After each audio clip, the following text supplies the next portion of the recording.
what you learn from courses like the one that I'm getting to take with Daniel Siegel, Consciousness and Change, is how amazing it is when you are and trained I think is the word, yes, together with another nervous system that feels you. Okay, so when you get to feel felt. And here's where an empowered woman will know all about passion and delight when somebody comes and shows up at your knock knock at your door, so to speak, with that universal love and a state of coherence, okay, and the magic to have an open heart to what is you. Okay, so any one of you have tuned into today's episodes, you know all about this lovely 5D mystic here. And I'm in the Enlightenment Soul Age group. I'm definitely in love with the polyamory community. And the ones who don't know what we're about, we don't do anything except for try to educate them if they want to know. So we also share the divine feminines about our twin flames. There's no saga or twin flame and our soulmates. Okay, so we have compassion. And that's where you will find a divine feminine, divine masculine. We'll get some more cards in a minute. But I want to read to you the frequency of compassion. It supports our ability to stand by others without judgment and be the divine mediator between heaven and earth. We don't have to use that word, but it's a mediator of, I'm going to say, integrated brains, have compassion. So I'm a 0-1-year-old, you're a 0-1-year-old. I know personality disorders are healable, childhood trauma is healable. I know there's no demon or devil that owns anyone or anything, that there's people and bodies, and that they can work with good therapists, and that there's neuroscientists and there's neurobiologists, and yoga doesn't bring demons out of you. I'm a Reiki master. It's universal love energy. Okay, so we are here, sciences and spirituality. This is what the community is about. We accept all people, don't matter politics, religion. I have friends that we are on completely opposing political stuff, religious, all of it. And we don't talk down to each other. We talk with each other, and we explore and we expand and we get curious, because that's what intelligent brains do. It's not group mentality for the intelligent people. The ones who do group, they're not intelligence. They're not intelligence because they don't have the integration desire. So we're going to say they're not in the compassionate sphere. In fact, they don't know anything about compassion yet. They will once they get to integrate their brain and become restorative, if they want a restorative embodiment. This is why the body is always on in passion and delight. Okay, so the first person who gets to experience feeling felt is within here. So I have consistently accepted Maria just the way she is. That's because I got to be told by my lovely mother, as I got to fight with my twin and get rejected and all that, as I got to grow up in a child-centric environment. It's okay. Difference doesn't mean defective, Maria. It just means different. You can go and have fun in the world. I'm going to make sure you do go. And especially because that fear that dominates you, I'm going to make sure you go. Okay, so that's what, parents will do to have us become independent. Okay, so the lovely compassion frequency, it is the ability, again, to stand by others without judgment and to be that divine mediator between heaven and earth, spirit and matter, so that unconditional love can flow from source through our heart and into the world. I already learned this from God, by the way, in Jesus, about love and to stand without judgment. It's called humility and being humble. And I know discernment as well, how to be in a place of inner balance and detachment, yet with compassion and wisdom. That doesn't mean that we go and say yes to those who are love dependents. No, not at all. We know empowerment, though. We show up fully and completely in a way that will unite us with others in deep trust that we are all connected through the same source.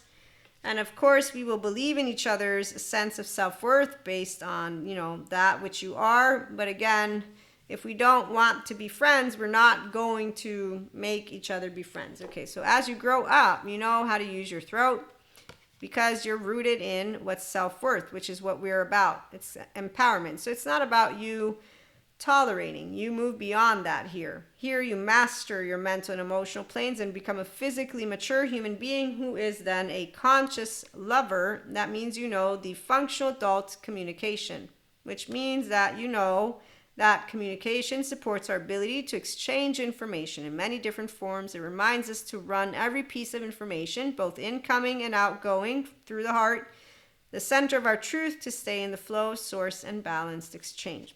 Okay, and as we did look at this one, I'm going to still look at it. Cosmic flower activates our remembrance of the place we call home, the core from which we pour our magnificence out into the world. Every person can move into that human love narrative, into consciousness and integration, if we support them to remember that they are a 0-1-year-old with a 3-year-old, and so that we say you're welcome as you are, as you're working obviously with your third eye. So you're working to grow consciousness. So it means you're working with trauma charges and trauma memory and anything that comes up. Integration of brain, okay?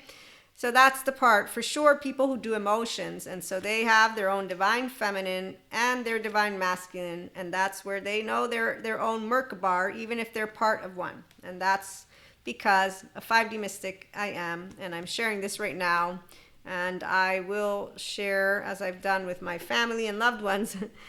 When you're a channeler, you will know that you're a vessel. You'll also know why. And what I can share is that my beginning to life is lucky. I'm a 0-1-year-old who has a twin. Again, I began life with spirituality. I know connection and I know meaning of life beyond a solo self already. It's determined. So it's easy for me to be here. For those who it's hard, they can still be here. And anyone. Okay. So with that being said, though, they have to choose an open heart and an open mind, and then that they want to be able to always talk the truth to somebody. And I will know if I'm being allowed to be myself based on that. And so here's where we're embodied brains. I'm a nervous system, so are you. Today I'm attachment trauma informed, and it enables me to share with you all a lot of things in this one. Never been hard to be myself at all. Never been hard to do emotions. And it's never been hard to choose what I would do. And I say never. See, these are those ridiculous, exaggerated words. Never, ever. But what I'm trying to say is, in my 44 years of life, I can look back. I don't regret one day of anything because I've consistently been conscious. I remember 2 incidences of reactivity as a child with this emotion called anger, and I remember learning on my own how to work with my hippocampus because I could tell the cortisol was making it foggy in my brain as I was having debates, because I was and still am a person who has a bachelor's in political science and a master's in international relations and diplomacy. But see, I thought I would be doing something with those. I saw what I saw and I see what I see, and I'm going to leave that one alone. And I simply posed myself the equation. My 8-year-old self said, I want to help people when I grow up to be themselves. I want to help people from here. So this is what I get to do. I get to inspire human potential by saying it's easy to be you if you get to your authentic self, though, first.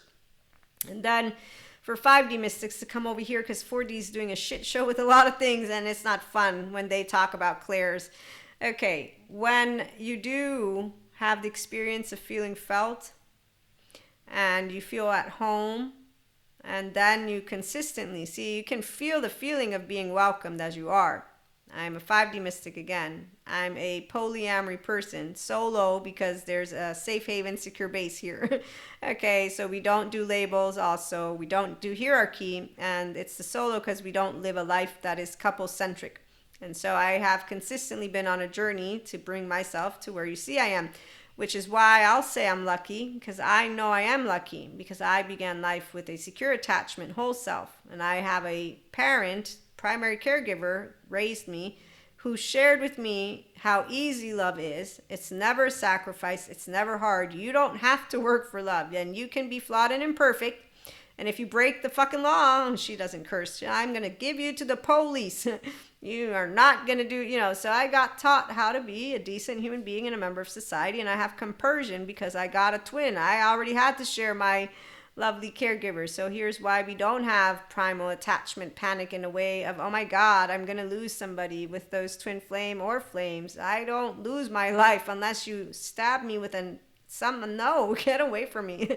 So, long story short, when you feel you, it's because you welcome you as you are. And when people don't welcome you and you actively are saying, I want to be welcomed for who I am, which I've done a multitude of times, and that's with romantic and friends.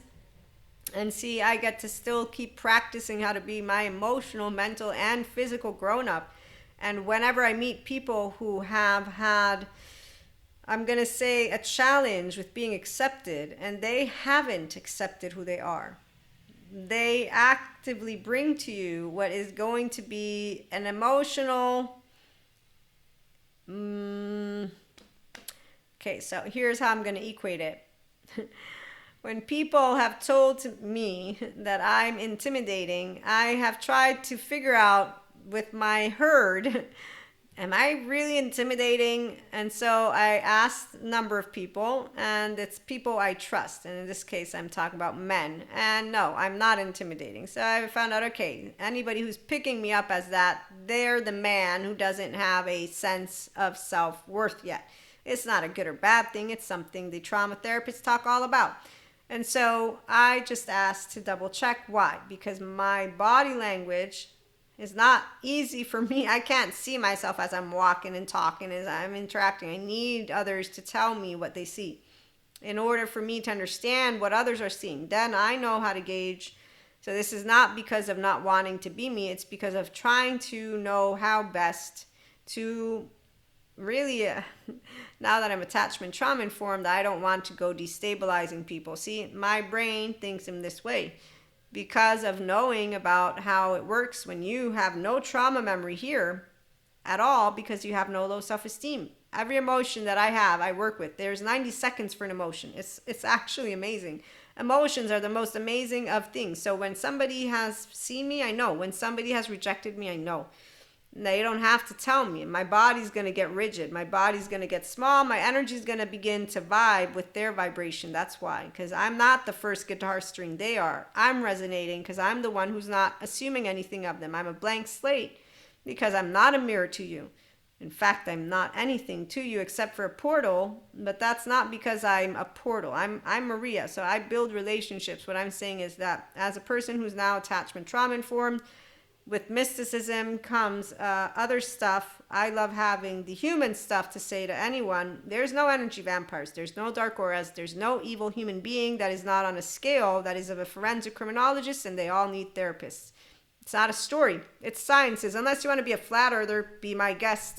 That's what I have to say. So yeah, when I'm meeting people, I don't want to destabilize someone, because you know what I've noticed is Pinocchios with ears and tails. Oh, they have a good time on that island. I am not there to be, I don't go to the island to be Pinocchio. I'm enjoying loved ones that I want to spend some social time with as a grown woman.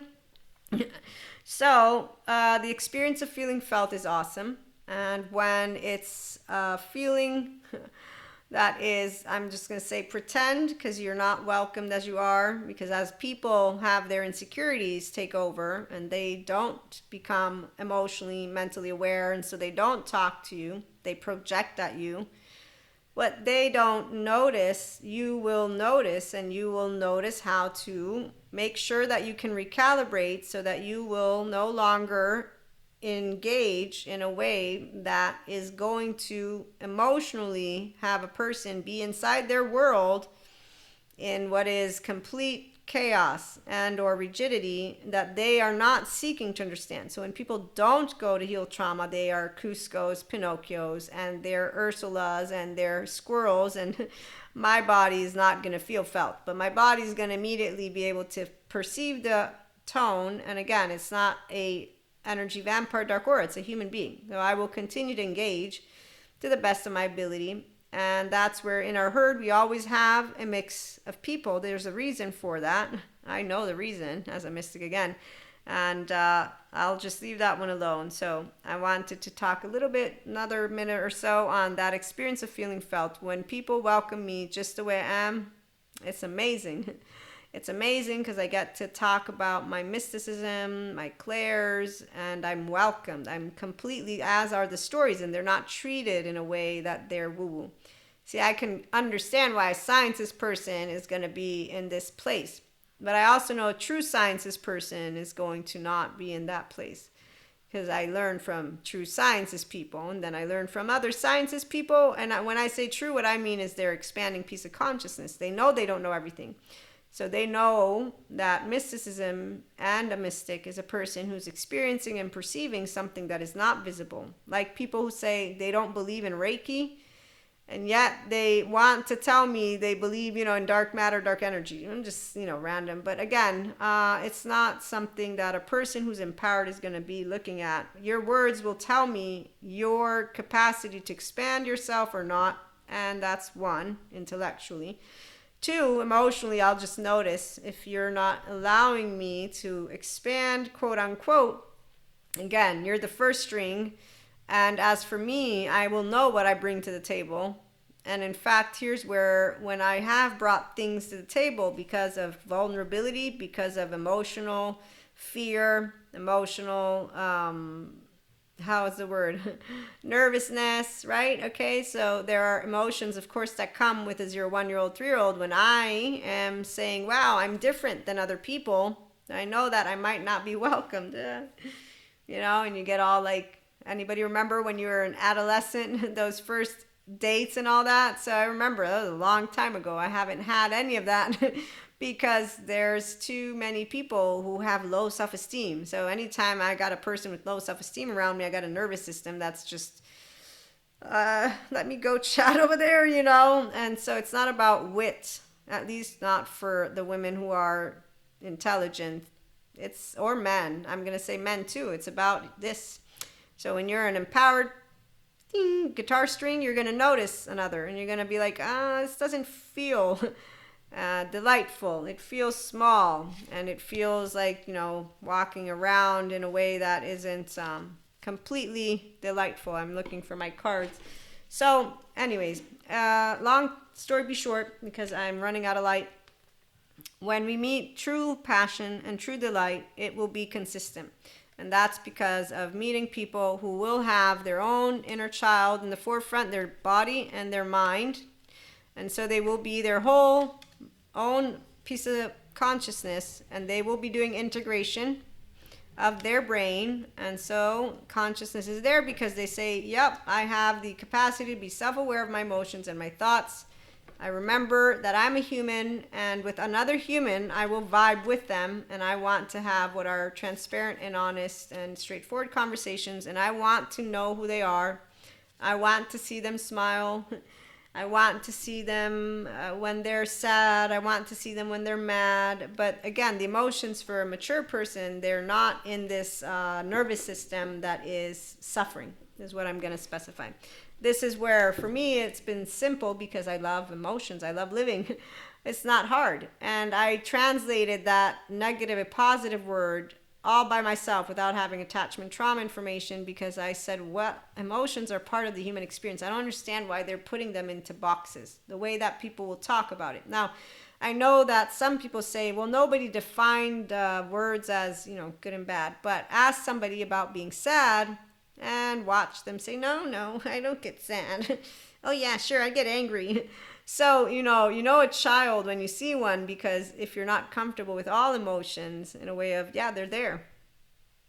It's a child without the adult part. Okay, so when you're adult, emotions are there. And then when you're a person who wants to become an adult, you say, yep, I want to do that, Maria. So I got this person. They gave me a scale. They said that emotions are 7. That level of hardness out of 10, because I asked them, and then they said, yeah, I want to do some of that stuff you're doing. And I was like, okay. So again, feeling felt, it's a beautiful experience for anyone, especially when you're a mystic. And for polyamory, you know what, I have recently uncovered again that there are those who think we're masochists. So that one's fascinating, to say the least. I explained, I was like, not really, but I get what you're saying.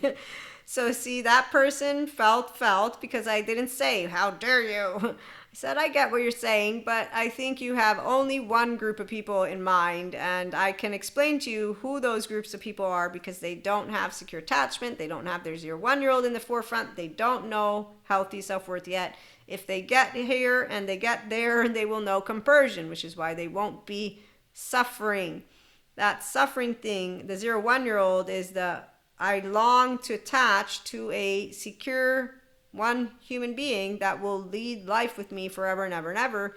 It's the mammalian heritage, but we're also, FYI, alloparenting. And so we will have about 5 people at least, that our body as infants, that's according again to attachment trauma. You don't have to believe it. Daniel Siegel, where are you? So again, you don't have to believe anything, but please, if you're going to talk about humans, you want to learn from the experts. So there's a bunch of good ones, not the ancient. The ancient ones, they just want to use the past stuff. They don't like the new stuff because it tells how people can be kind and compassionate. They don't want to believe it. So, it is what it is. Let's, again, be compassionate at IHP, and the experience of feeling felt. It's awesome. It's really awesome. And I look forward to growing a community of that. In fact, only that, not people who have judgment towards any person, because that's not here. You can go be judgment with those groups, the people who want to perpetuate limited human consciousness, the ones who don't believe in us. I believe in you, I believe in me, and I believe in the world, and I believe in humanity. And thank you, Sadhguru. If you overflow with humanity, divinity has to descend. It's not a divinity according to those ancients. Put that to the side. Science is spirituality. You can do dark matter, dark energy. Bring over the physicists. It's not about us getting rid of our human stuff. It's if we must use a way to explain things so that people can understand how the brain works. Okay, so I like to expand before I go, just because got a lot of people who want to make up shit. This is a brain, it's a thought, it's an emotion. You got it, I got it. It's called being decent human beings and knowing that everyone begins the life as a 1-year-old and a 2-year-old and a 3-year-old. And when they're healing, they're going to want healthy self-worth, women, men, and theys, so that they can have their moods and then get better in time, because they will know that it's nice to feel felt, but they'll also know it's really, really scary.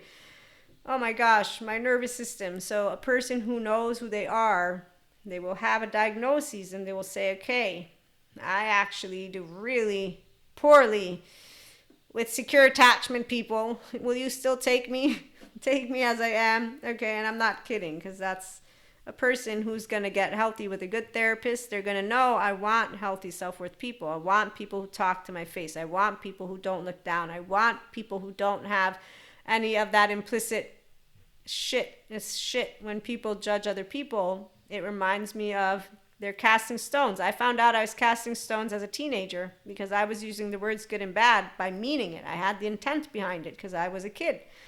And I was like, that was my gasp. This is what I remember, only the gasp. Because see, our body remembers what our mind forgets. I'm crap with data in a way of my timeline. Ask me what I did, yesterday. I'm like, I don't know. Ask me what I feel in those moments. So I'm going to have the implicit and explicit, those sensations, okay? That's also why our heart recalibrates when we're around people that have let us know that they don't appreciate our differences.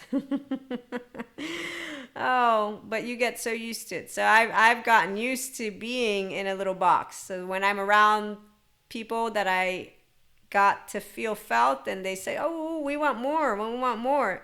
Tell me more, tell me more. Did she expand? Yes. So when I'm around those people, you'll see me on sky high, because they're actively just, it's a magical tune is what I'm going to say. Because they're there to support you, and they don't make it into you're somebody who has to know things you don't know. And so yeah, there's that. There are people who will apply that I need to think in a way that they're thinking, and they don't realize that I can pick that up, and they're not caring to realize really, but that's because they don't have space to realize it. So remember Stephen Porges, when people get in their moods and they're not actively able to be aware, they won't have space for you. They're actively, and they're sympathetic already. Fight, flight, doesn't matter, so you'll pick it up. If you're as clear, and it's not personal, which is why we don't say anything. I learned again as a teenager how to leave it alone, because no one can hear their tone. I can't hear my tone unless it's presented to me. That's why I began working on it. When somebody presents to me by body language, I look at myself and I take it in. I say, okay, and so I work with that one, because that's actually really great. That's how I learned how to get afraid at my birthday party and move towards the door. It's because that's how aware you can be when you're in an integrated brain with consciousness. So that's where we're ending. Have a great day. Thank you for tuning in, and I welcome all of those of you who are going to feel felt here, and we're going to help others feel felt, and we're going to get to be human love narratives, our inner child adults. Tune back in tomorrow for more. Like, share, subscribe, and have a great one.